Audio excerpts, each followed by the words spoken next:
All right. Welcome to week 5 of the Circa Millions for Armani Suits and Run. Last week, another 2-3 week. So we moved to 7, 12, and 1 overall. Recap of the games. Bowen with another W. Picks up the win with the Jags -3. Although he did have a guest picker, but he does get credit for the pick. Yeah. Sharp pick. In London's team. So Bowen improves to 3-1 on the season individually. I was incorrect with my pick. I was on the Eagles -8.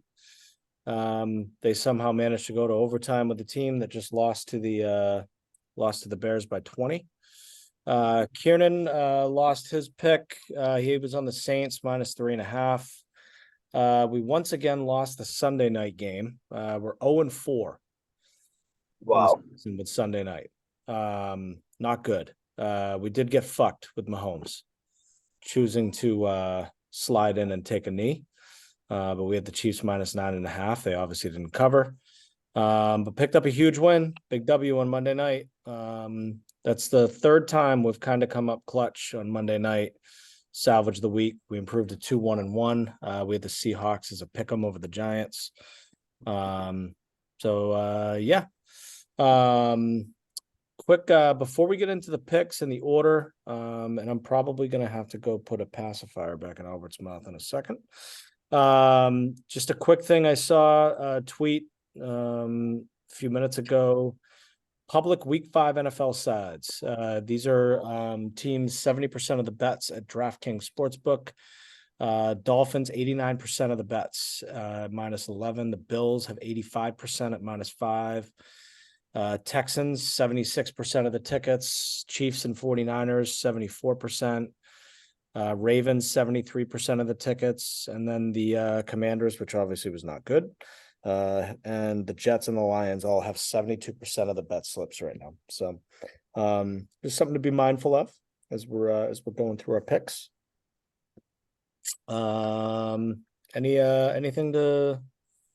Anything you guys want to add before we get into the pick order and start making some picks? I mean, one thing I'll add is that, as you said, we had a very resilient Monday night. We came back, we got that one, especially coming off of the Sunday night game. It felt, like we were headed towards like another dreadful week. And of course, 2-3 is not ideal, but it is little things like that do feel like wins. And that was a game that we were kind of iffy on. We didn't really feel like we had a strong read on. I did really like the Seahawks just because I felt so confidently in fading Daniel Jones in prime time. But as we were kind of talking about with the like our strategy and going with the 3 picks and then kind of combining for the 2 for the primetime games, I feel like that kind of plays into what we were talking about, right? It kind of forces us to pick on games that we don't necessarily love, that wouldn't totally make our card every week. And by doing that and trying to find one, sometimes going against the grain and going against, maybe your gut or anything like that, and kind of holding your nose and making a pick, that is the way to go. And it's a profitable strategy. So I think as time plays on, I think that kind of forcing ourselves into uncomfortable spots is actually going to play into our benefit. We lost Tristan. He's taking care of Albert now. Okay. Yeah, I don't have much to say. I'm just ready I'm ready for a positive week. Above that, get over that hump of that 2-3. We need to be in the win column. Just looking forward to another shot at it this week. I think we have a very gettable card. So yeah. This is a card. This is just like I was kind of saying. This is a card that I don't totally love all the way through. So I am kind of just holding my nose on some of the picks, but I kind of like putting myself. It's like the Stu Feiner thing, right? Like you almost want to be sick to your stomach when you place a bet, because when you feel too confident one way or the other, then that's usually when you end up looking like a square. So I think kind of looking at this card and being like, well, I maybe love like one of these picks. Honestly, even like my number 1 pick, I don't totally love. And then I feel like that's kind of what we need to get going. I think we just need to force ourselves in uncomfortable spots. And, we've really embraced the whole kind of 4-week thing. So, it's kind of a new slate with week 5.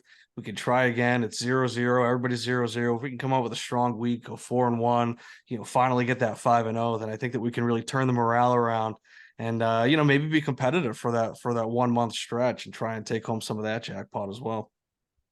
100%. 100%. All Shout right. out to the Bears as well. Shout out to the Bears. I mean, they were scaring us for a little bit, but they ended up. They did it for being tough to Dick. win. Do it for Dick.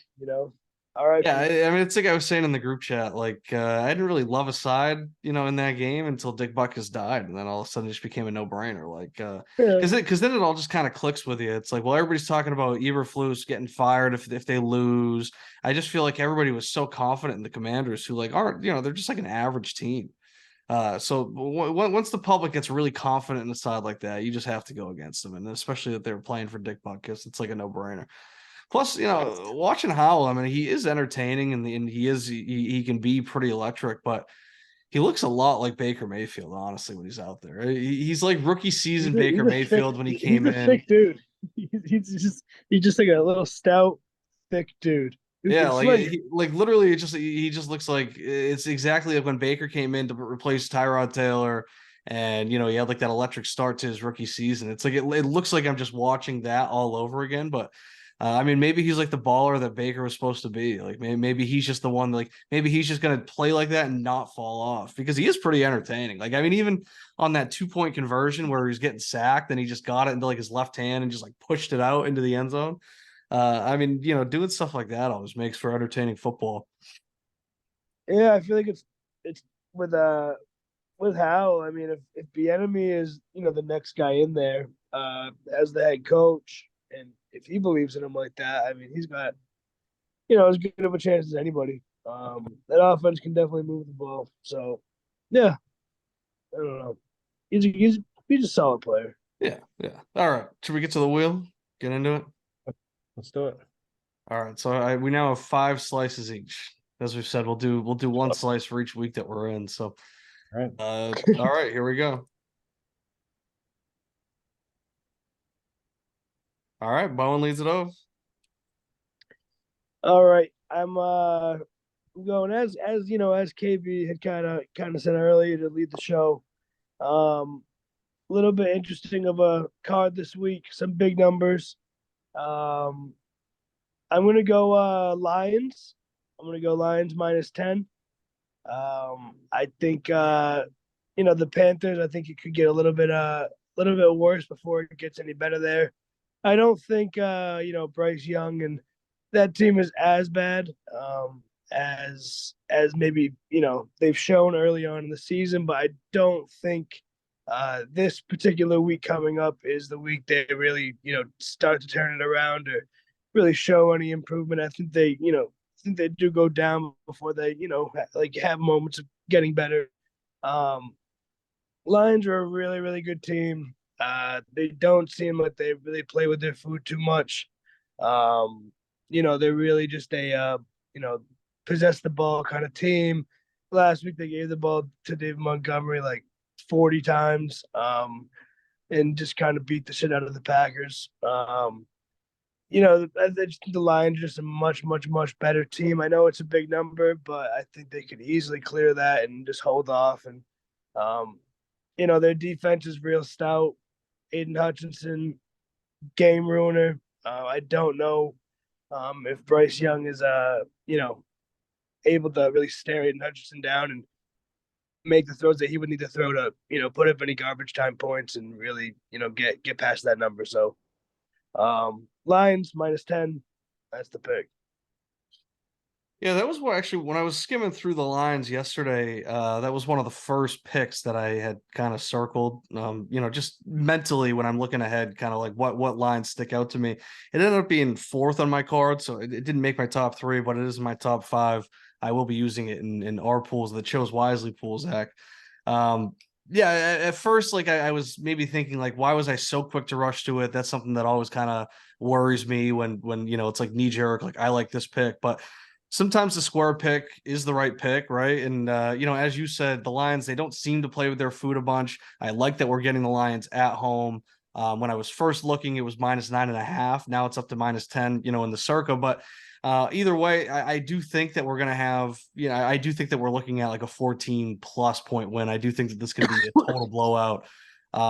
yeah, like you were talking about Aiden Hutchinson, and I think that defensive line is just going to be in Bryce's kitchen all day. And I don't think the receivers are effective enough to really, save him when it comes to having to make quick passes. And I mean, even just him being so small, it does worry me. So yeah, I like the Lions here at home. I like to just try and run the score up. Jamison Williams back. I can imagine he's going to be getting some downfield shots. So that could be, one of those where it's like a, welcome back, or I guess in his case, it's kind of like welcome to the league, Jamison Williams.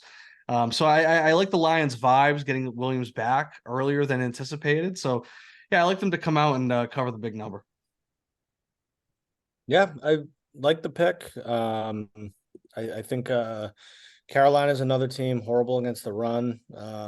So I think we could see a lot of the same formula too that we saw last week for the Lions against the Packers. Just kind of wear them down, beat the shit out of them, with the run game. Obviously opens up some play action, which could lead to one of those big shots that you were just talking about with Jamison Williams. And yeah, I think that D line wreak havoc. I like the pick. I was looking at the game. I didn't have it in my top 3, but I was looking at it. It was definitely in play. Yeah, no, definitely. I just feel like it's one of those games. It could be. I think it's a 1 o'clock game, I believe, and I feel like it's just one of those games. It could be like 14-0 with like 10 minutes of red zone starting on that Sunday, and just they just kind of coast from there. Think it could get out of they could get that early lead and just kind of hang on, and like you said, just kind of beat the shit out of them up front and kind of bully them around. So yeah. All right, let's lock it in. All right, back to the wheel. Back to the wheel.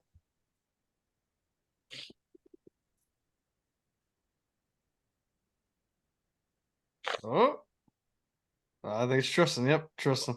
Oh, Dramatic. That just lagged on my screen. I thought that it was dramatic. like half a second. Yeah. Jesus. All right. I mean, I don't know how you guys are gonna feel about this, but we were tweeting about it or DMing about it earlier. I'm going Broncos -2.5 over the Jets. I think it's 2, isn't it? 2 for the Super Contest. Hold on, let me see. Yes, it's 2. Yep.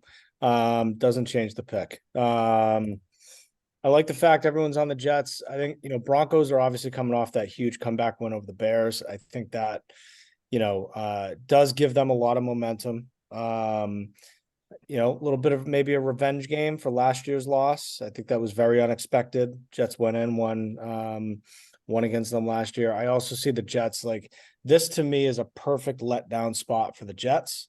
They come off this like great performance on Sunday night against the Chiefs. Zach Wilson looks great. Like, yes, he did have that costly fumble that, led to the Chiefs getting the ball back. They were able to run out the clock and win the game as a result of it. But it's one of those games to me where, he has that type of performance, steps up, on a Sunday night, and then he just comes out and lays an absolute fucking dud and reminds everybody that he is Zach Wilson. I just look, I know Russ Wilson's not great. I know there's there are some things over there in Denver that don't look great, but I just think it's a better football team. They iced out the field. Broncos -2. Yeah, I think this is like the biggest trap line I've ever seen. And as I was saying, I think a couple weeks ago, the one thing that I hate more than a public favorite is a public dog. So seeing everybody on a road dog +1.5, coming off a close primetime win, going toe to toe with Pat Mahomes and the Chiefs, Taylor Swift there, all that stuff. The line just absolutely reeks. I mean, this Jets defense is supposed to be, one of the best in the league. This is one that theoretically should come in and just absolutely eat Russell Wilson's lunch. The Broncos, they've allowed 37.5 points per game this season. And then they're coming in, like I said, against a team that just went toe to toe with the Chiefs in prime time, and they're 2-point favorites. So to me, with the lopsided percentage, everybody being on the Jets, that just screams bye on the Broncos. I'm taking it. And, when we were talking about it, I was getting nervous, Tristan, when you were first saying that you were liking the Jets, because my big thing is like Zach Wilson's just like a notorious mental midget. And he just went out there and he botched the snap that essentially lost them the game. And we're going to trust him to just bounce back the very next week. He was standing on the podium practically crying about how he lost in that game. So I don't think that he has what it takes. A lot of people are getting excited about Breece Hall apparently having no workload limitations anymore. That doesn't mean a lot to me because, as I was talking about, I think last week when we were talking about a Jets game, I'm not sure, but the thing is, Breece Hall, like his stats are really being carried by the big runs. So he's breaking off a 20, 30, 40-yard run every game. And it's kind of hiding the fact that on pretty much every other run, he's averaging like 2-3 yards per carry. So him taking on a normal workload doesn't really excite me too much. I guess maybe it opens the opportunity for the big play a little bit more, but I still don't think that he's totally ready to take on that workhorse carries and anything like that. So yeah, I'm not buying the Jets this week. Yeah, the moment the Twitter DM, it was what was it, almost 90% of the total bets, and like 90% of the money as well are all on the Jets. Over the Broncos, I mean, anytime it's that high, you just have to think it's gonna actually go the other way. I feel like anytime it's that lopsided of a percentage, it never works out for that, you know, bigger, for the majority there. Um, like you guys, I mean, the line stinks. Both teams stink. I think if you watch the NFL enough and you can kind of recognize these spots, I think this is the play. Broncos maybe aren't the better team overall, but Russell Wilson is definitely the better quarterback of the two. And in a game that is going to have a lot of probably bad football being played, I side with the veteran QB who's won a lot of games and has had success, and actually this year has actually played pretty well, even though the game scripts this year have been pretty pass heavy for the Broncos because they've been trailing by like 40 immediately in every game. But Immediately. he really hasn't looked too bad like he had last year. So I think it's kind of one of those spots for the Broncos to come out, put their foot down a little bit, say, we're still here to an extent, even though they're mid and garbage and Sean Payton's a loser. But that's besides the point. Yeah. This week only, the Broncos are the pick. Jets are terrible. Yeah, and the Jets, the Jets, the Mets, the Knicks, they're all big on like their moral victories. They'll worship a guy just because he got him like a 3 seed in the playoffs one time or something like that. So like they don't have much to hang on to, but I feel like they've maybe blown their load a little early on the moral victories as well because they won the Monday night game to open it against the Bills when Rodgers went down. So they had all that momentum coming off of it. I think that they're still feeling pretty good about that loss to the Chiefs because of how Zach Wilson played, and they're able to shake off that botched snap at the end of the game. And, also that game, the scoreboard looked a lot closer because Mahomes took that slide. So, Sean Payton was talking all that shit. And, as much as people are expecting the Jets to come out and kind of get revenge for that, it's like, Sean Payton has even more on the line because he's the one that was saying all this. So I think that him being the veteran coach, I think that he's going to come out.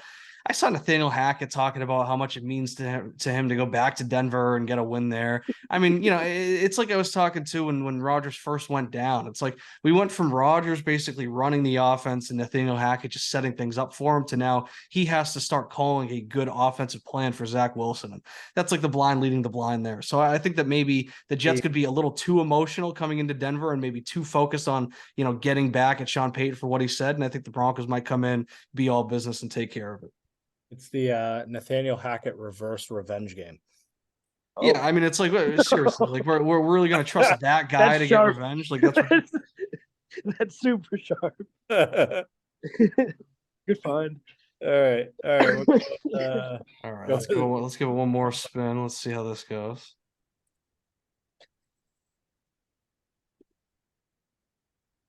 I will say I had 4 picks that I liked, and that like I really liked.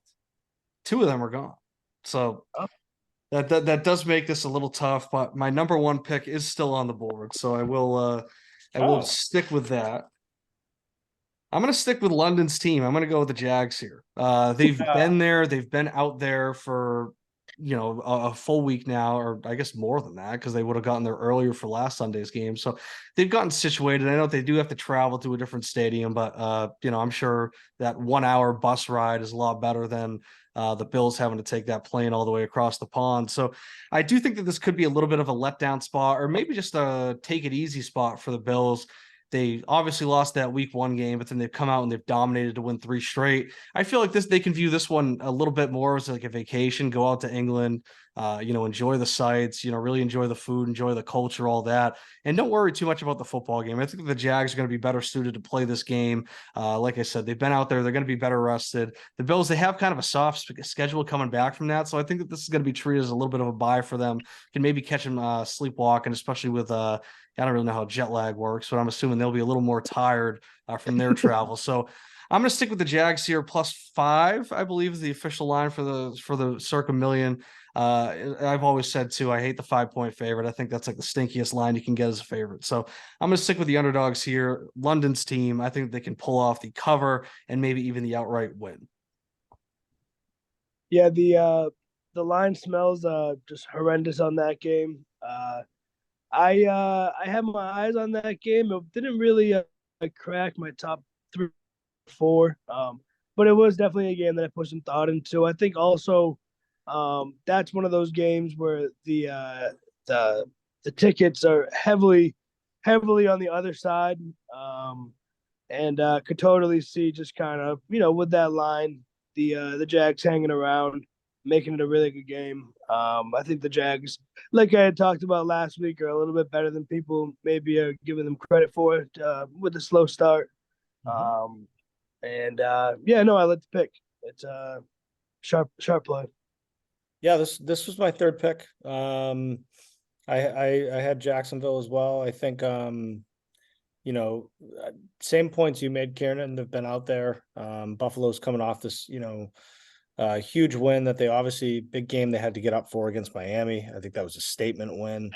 It's a perfect letdown spot. But now they're traveling, across the Atlantic.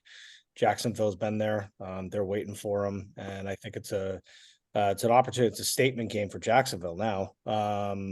So I like how that plays in our favor. They haven't played for a couple of years, but there is a little bit of a recent history of the Jags also playing the Bills close.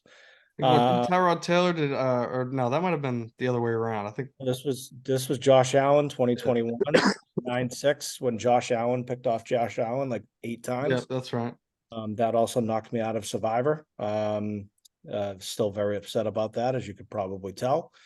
And then a few years, but I mean, obviously now we're starting to like kind of get out of like, when Trevor Lawrence and Josh Allen were there, but a few years before that, the Bills 24-21, Jags beat them that same year 10-3. There's been, close contests, 1 possession games.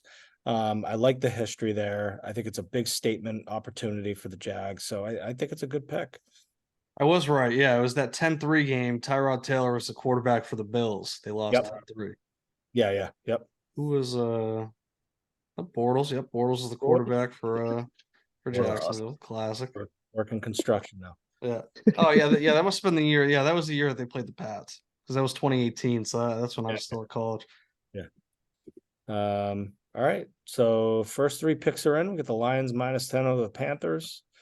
With Bowen, we got I'm on the Broncos -2 over the Jets. Kiernan's on the Jags +5 over the Bills. All right, let's spin it. See who's going to start off for the Sunday night game. Man, can we get a W or what? Nice. All right. So this is a tough one. I've been very back and forth on this, but I think right now I have to stick with the Niners here. I got to trust the favorites. I just saw, I don't have the number off the top of my head. I think they're like they've covered in their last 9 at home or something like that. So they're just a great home team. They're a great team in general. I feel like they're playing really good football. I don't always trust the Cowboys in prime time, so I'm just going to stick with the home team here. I feel like maybe we do end up. It is a game that could be where we end up getting screwed on like a game-winning field goal or something like that, but I don't care. 3.5. I'm going to stick with the favorites here. Go with the Niners. What do you guys think? So I'm on the Cowboys +3.5. I like them here, not because they're coming off a huge blowout win over our Pats, but because they're 9-1 in their last 10 against the spread in October. They're 6-3 straight up in their last 9 against San Francisco, and this is not a playoff game. To me, this is like the perfect opportunity for Dallas. And again, we don't need Dallas to win. We need Dallas to cover 3.5. It's a field goal loss. It's a perfect opportunity for Dallas to show that they can compete in October with a team that I think everybody's looking at and saying that this is a Super Bowl favorite coming out of the NFC, just to then let their fan base down when it gets into January and Dak shows up and he does exactly what he has done every other year. Perfect opportunity to get themselves up on a pedestal, make people think that Dallas is actually back when in fact they are not, or at least they will prove that they are not further down the road. But I like them getting 3.5. I like the fact that we get the hook. I think they can keep it close. All right, Zach, the tiebreak. Yeah, so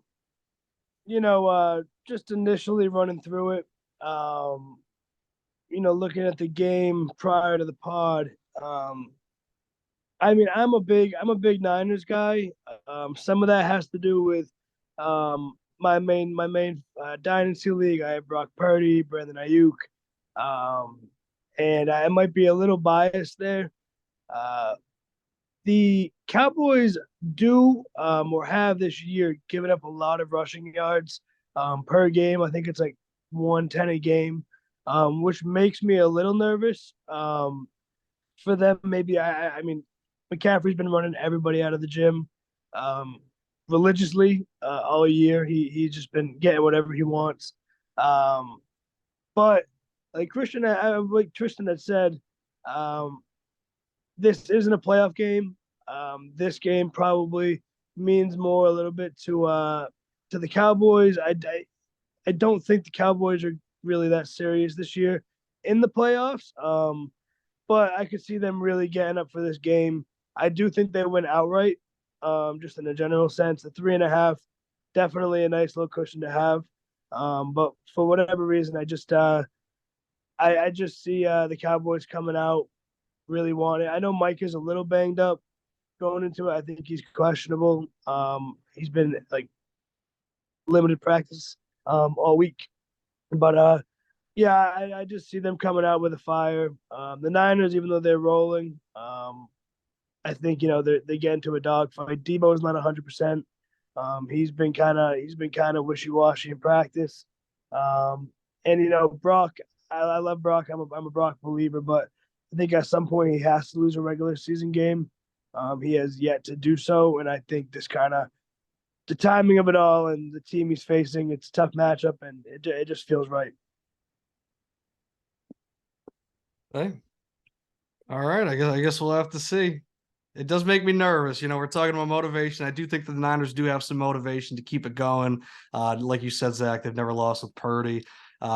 Talking about Dallas, how they do set their fans up to be disappointed. I will say last year they started off 4-1, and then they lost in primetime at Philadelphia 26-17. So there is a little bit of a precedent in the last couple of years for them to lose this kind of early primetime game as well. But it is 2-1. So we'll go with the Cowboys. We'll see. All right. All right. All right. We head to Monday night. All right. All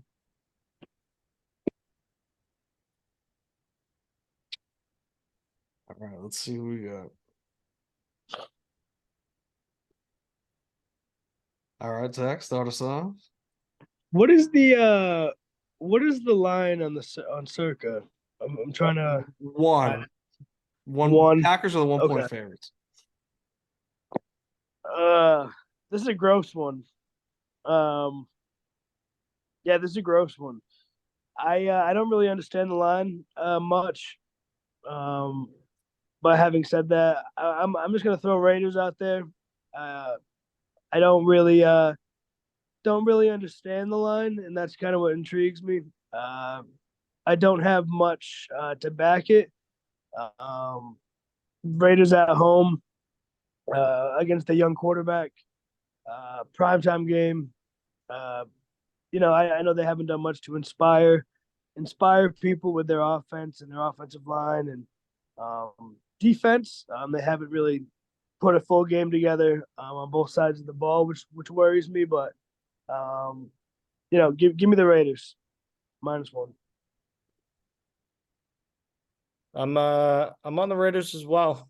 So I think Davante Adams revenge game. Everything. I think when I first looked at this line, it's like, you kind of look at the teams and Packers are coming off a bad Thursday night performance against Detroit, but I think generally overall their body of work, they've looked like a better football team. Week in, week out, we shit all over Josh McDaniels. He obviously fucked us a couple of weeks ago with that decision to kick a field goal when it was like 4th and 4 at the 4. I think too, like, Lions ran the shit out of against Green Bay last week. Green Bay's bad against the run, 3rd worst run defense in the league right now.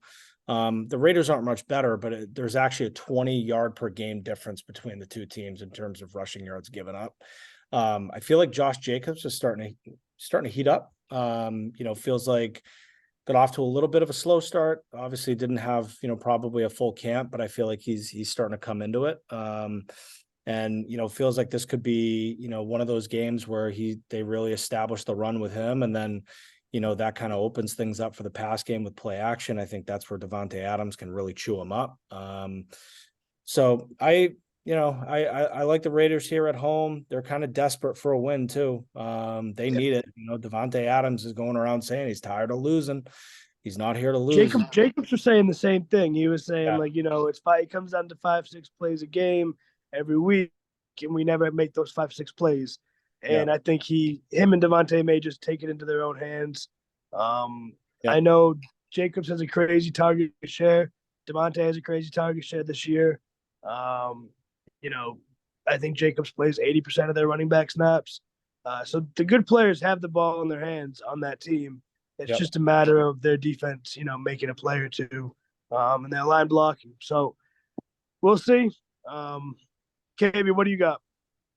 Yeah, I'm also on the Raiders. I originally had the Packers, but I did flip it last second. I did get thinking about. I saw something about Davante Adams talking about facing the Packers, and that's pretty much when I flipped it because I was thinking about it. It does feel like a game where he's just going to get 15 to 20 targets, like a Cooper Kupp type workload or something where he just goes crazy for 15 catches, 200 yards. Basically, he puts up like a DJ Moore game or something, right? Just goes crazy like that. We don't know that Jimmy Garoppolo is going to be out there. As I actually did think Aiden O'Connell looked pretty good out there last week. Obviously, he had 2 strip sacks, but it's a rookie making his debut, and Khalil Max almost sets the single game sack record or something. So it's not exactly the easiest debut to make, but I thought he looked good going up and down the field there.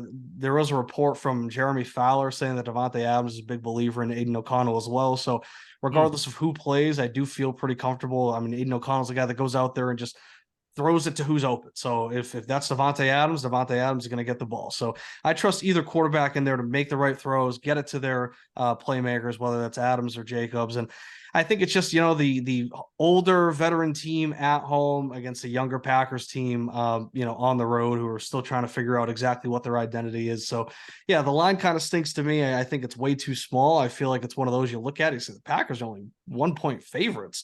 So I'll take the home dogs here, veteran home dogs. Alpha move by Davante too, going to the media and saying he believes in the rookie backup quarterback, which is basically you better throw me the ball, young blood. Yeah, there was also zero context given to the quote. It was Jeremy Fowler being I've been told that Davante Adams is a believer in Aiden O'Connell. It's okay, I guess as a guy that got him for really cheap in our dynasty league, I'll take all that positive news. But that is a Davante Adams camp reaching out to Jeremy Fowler and saying, "Hey, we need you to send this tweet." Yeah, we need to make sure that Davante gets his target. One thing I will say about Jimmy Garoppolo and the concussion, they do have the benefit of playing on Monday night, but he's still in the end stages of concussion protocol. And I guess at this point, any player that's gone into concussion protocol has not played the very next game.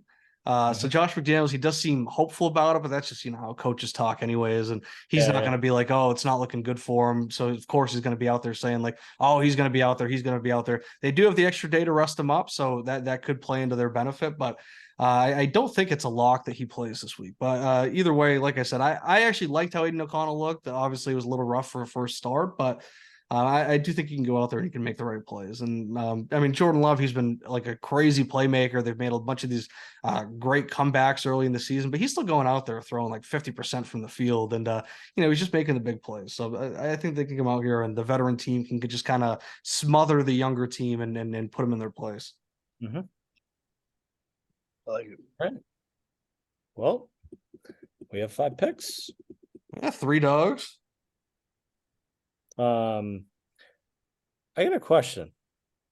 Is the game next week? Is there a Wednesday game next week? I've never heard of that. Is there? Or is Odd Shark all fucked up? Odd Shark must be all fucked Yeah, up. that's Odd Shark. What is it? Kansas City, Denver? Yeah, that's Thursday. Yeah, that's a Thursday. What are they doing over there? I don't know. I was trying to think maybe it's like the time zone, but that doesn't add up either. Clean Man, your the NFL would riot if they started playing games on Wednesday. clean your Had a weather. Sunday and Wednesday. Well, Goodell probably wants that. Oh, he wants football like every day. Yeah. Yeah, what? Wait, am I seeing this? I know I'm getting ahead of myself here, but I can't even access Odd Shark in New Jersey. It's like not legal. that Like it's blocked on my computer. maybe that says something. Is this accurate? Kansas City has won the last 10 games between them and the Broncos. Probably the Broncos have been dog shit since Peyton Manning. I mean, that's fair, but how many years has Mahomes been there for? Like 6? I don't think I've ever looked. I mean, that's They've like, at least won the last 5. I mean, that only goes back to 2020. So I mean, it's only 5. It's only 5 years, really. yeah. So when you think about it that way, it's really not that crazy. But still, it's like staggering to look at a last 10 and see 10-0. Yeah. Like it's staggering. The average score though is 28-17. That's crazy. Jesus. Wow. Can't wait to see. 10-point spread too. Is that what it is? 10-point I'm spread? pretty sure. Yeah. I'm seeing -9.5, but again, it's odd. That could be fugazi. All right. We got our picks. I feel good. I feel good. Just to recap, we got Jags +5, Lions -10, Broncos -2, Cowboys +3.5, which Kieran objects to. We get the Raiders +1. Yeah, I think you might have been taking care of Albert, but I was saying, Tristan, we've kind of leaned into the whole, every 4 weeks thing, winning those mini contests. I think they call them like the booby prizes or whatever. It's a clean slate. It's week 1 of that. Everybody's 0-0. So let's just go out and let's just put up a positive week.